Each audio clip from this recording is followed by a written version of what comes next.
उन्मूलन की बात मत करो, बात ये करो कि ये किसने किया था और उसको अपना विरोधी मान लो।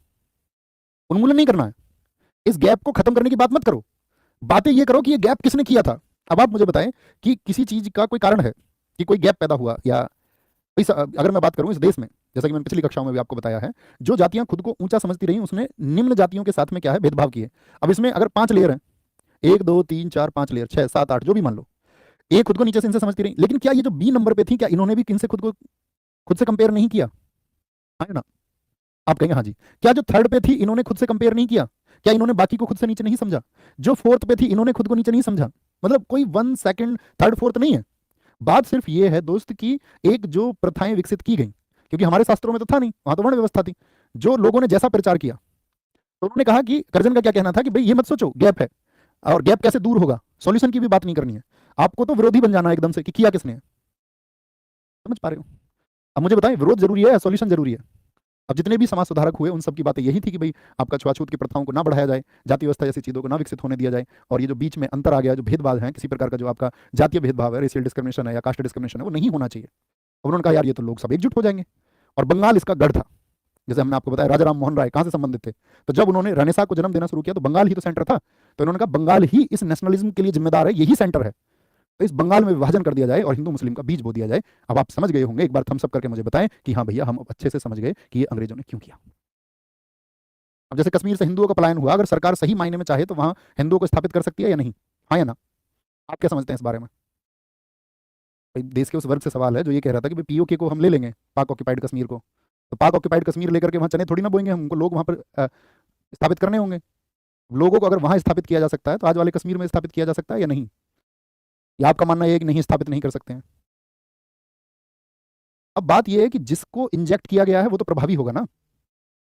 कल को आप सोचिए इस देश में अगर दंगे हों, राष्ट्रव्यापी कोई आंदोलन छिड़ जाए, 1947 आपको मैं किताब बताऊंगा कि आपको पढ़नी चाहिए शायद, प्रियवंदा जी की किताब है एक, भारत के विभाजन के ऊपर उन्होंने लिखी है, भारत का विभाजन, उसको पढ़िए एक बार। और भी बहुत सारी किताब है, आज़ादी आधी रात को, उस किताब को आप पढ़ सकते हैं, है ना, कितने पाकिस्तान आप पढ़ सकते हैं, और बहुत सारी किताबें अगर मैं आपसे कहूँ तो जब आप पढ़ोगे तो आप ये बात जानोगे दोस्त कि जब बहुसंख्यक है, मैंने क्या कहा, बहुसंख्यक, और ये अल्पसंख्यक माइनॉरिटी, जो संख्या में कम हो और जो संख्या में ज्यादा हो, ये लोग इनको संरक्षित भी कर सकते हैं, इनकी सुरक्षा भी कर सकते हैं, और ये चाहें तो इनको विस्थापित करने की बात भी कर सकते हैं। ये ट्रिगर किसके द्वारा है इस बात पर डिपेंड करता है। और जनरली दुनिया में क्या थोपा गया है, शताब्दियों से क्या थोपा गया है, मैंने वही तो आपसे बात की यहाँ पर, आपने शायद मेरे इन बिंदुओं पर ध्यान नहीं दिया। एक की संस्कृति दूसरे के ऊपर खतरा है, तो बांग्लादेश में यही थॉट प्रोसेस डेवलप किया गया। अब जब एक बड़े वर्ग के अंदर ये बात आ गई कि नहीं हिंदू हमारे लिए खतरा है, तो वो हिंदुओं पर टूट पड़े। जितने अत्याचार हिंदुओं पर हो सकते थे बांग्लादेश में उतने हुए। कारण क्या है? कारण है, यही तो मैंने आपको बताया कि ये दीज आर द रीजंस। लेकिन वो लोग अगर ये सोचते कि नहीं हमको इनको संरक्षण भी देना है,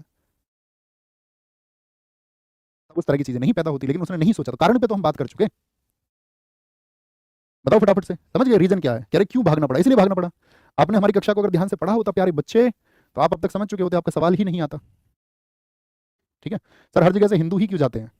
क्योंकि दोस्त हिंदू धर्म जो है, मैंने आपको एक स्टेटमेंट भी बताया था, आप फिर भूल गए। मैंने कहा कि शायद आपने कक्षा मेरी ध्यान से सुनी नहीं। स्वामी विवेकानंद जी ने क्या जवाब दिया था लंदन में? मैंने एक जवाब बताया था, स्वामी विवेकानंद जी ने जवाब दिया था लंदन में, एक बहुत जबरदस्त जवाब था वो। तो आपको स्वामी विवेकानंद जी वाली वो कक्षा देखनी चाहिए एक बार, इस बात का जवाब वहां पर मिलेगा आपको, है ना। तो इसका आपको ध्यान से सुनना है ना, नोट बनाया करो, जिन बातों को मैं बोलता हूँ उनको लिखा करो। नहीं तो फिर तो अगर आपको भी जिन बातों के जवाब मैं आपको दे चुका हूँ, अगर अभी भी आप उसी बात का जवाब ढूंढ रहे हैं, तो इसका मतलब है कि फिर आप जवाब को सुन नहीं रहे हैं, है ना। तो सुनना पड़ेगा, उस कक्षा को देखिए जाकर के। दूसरी बात क्या बोलेंगे, तो इसको कब आपका, अगर हम बात करें अनाउंस कब किया गया इसको, इसकी घोषणा हुई थी, आपका घोषणा हुई थी 19 जुलाई 1905। इस दिन क्या हुआ, ये जनता के सामने प्रस्तुत हुआ, जनता के सामने प्रस्तुत, presented in front of public, कि भाई इस तरह से हम विभाजन करने वाले हैं।